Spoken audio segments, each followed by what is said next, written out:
3 जानेवारी क्रांतीज्योती सावित्रीबाई फुले यांच्या चरणी नमस्कार करते। श्री जाधव सर मला लाभलेले MCVC विभाग प्रमुख श्रीमान डोकणे सर तसेच ज्येष्ठ शिक्षक आपल्या शाळेचे पर्यवेक्षक श्रीमान पखान सर या तिन्ही मूर्तींनी आपल्या आजच्या कार्यक्रमाला सन्मानाने उपस्थित आहेत त्याबद्दल त्यांचे मी स्वागत करते।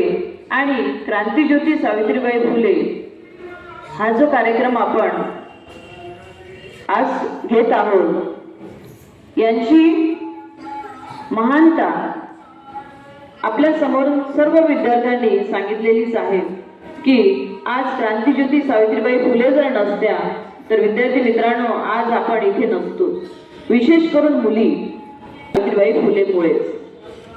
कारण आपण इतिहास पाहिला बेटा, इतिहासामध्ये आपण पाहिलं आहे की क्रांतीज्योती सावित्रीबाई फुले नसतं तर आज समाजातील कोणतीही स्त्री सुशिक्षित झाली नसती। आज आपल्याला घरी राहावं लागलं असतं, धुणे भांडी करावी लागली असती, शेतामध्ये मोलमजुरी करावी लागली असती। खरोखरच अतिशय महत्त्वाचा दिवस आज आपण साजरा करीत आहोत, त्याचा आम्हाला गर्व आहे। About one of the most remarkable personality in Indian history, Savitribai Phule, a nationalist, a poet, and above all, the first in Indian modern history. Her life is not merely the chapter of history; it is the powerful movement that transformed the very foundation of Indian society. Savitribai Phule was born on 3rd January 1831 in the village of Naigaon in Maharashtra. She was born at a time when Indian society was त्या 9 वर्षाच्या होत्या तेव्हाच तिच्या आईवडिलांनी त्यांच्यापेक्षा 2 वर्षाने मोठे असलेल्या ज्योतिराव फुले यांच्याशी लग्न लावून दिला। ते त्यांचे वैवाहिक जीवन हळूहळू जगत होते, पण त्यांना स्वतःचा मुलगा नव्हता। तर नंतर काही वर्षांनी यशवंतरावांना दत्तक घेतले। दत्तक घेतल्यानंतर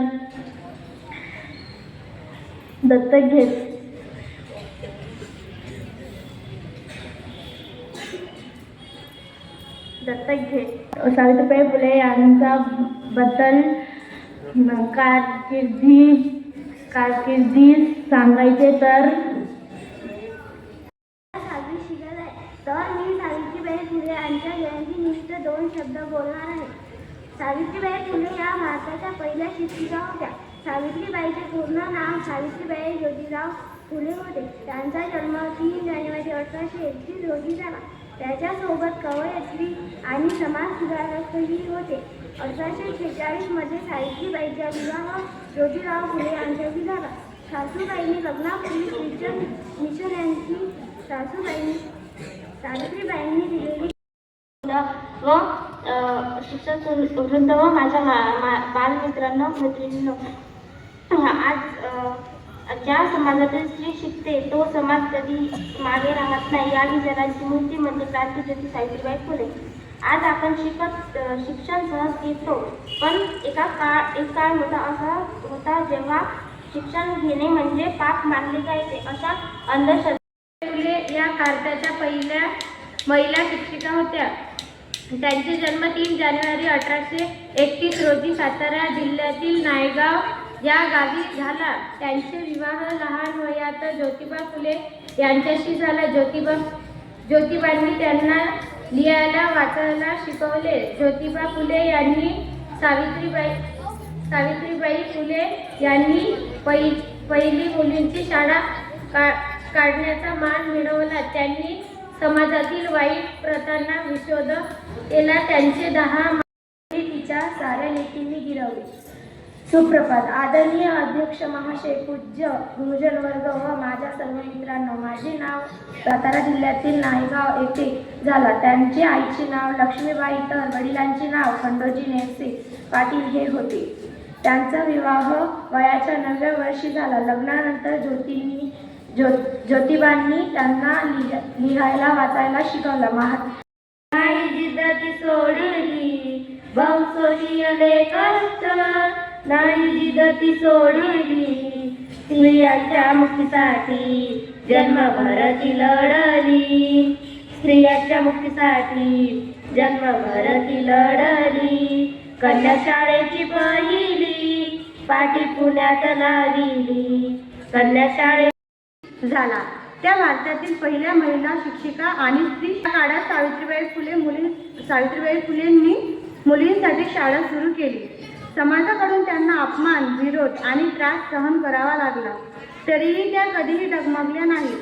महात्मा ज्योतिबा फुले यांच्यासोबत त्यांना मुलींच्या शिक्षणाचा पाया घातला. सावित्रीबाई फुले यांनी स्त्री शिक्षणाबरोबरच जातीभेद, अंधश्रद्धा आणि अन्यायाविरुद्ध संघर्ष केला. त्यांचे कार्य आजही. सोनवणे मॅडम यांनी अतिशय सुंदर विचार आपल्यासमोर मांडले आणि पाहता पाहता कार्यक्रमाला आपला 1 तास झाला आणि इथून जे मला तुमचं चित्र दिसतं त्याच्यावरून मला अशी जाणीव होत आहे की तुम्ही कंटाळलेले आहे. जिल्ह्यातील नायगाव येथे झाला.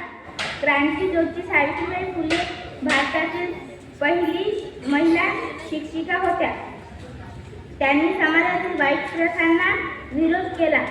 त्यांना आपल्या सर्वांकडून कोटी कोटी प्रणाम.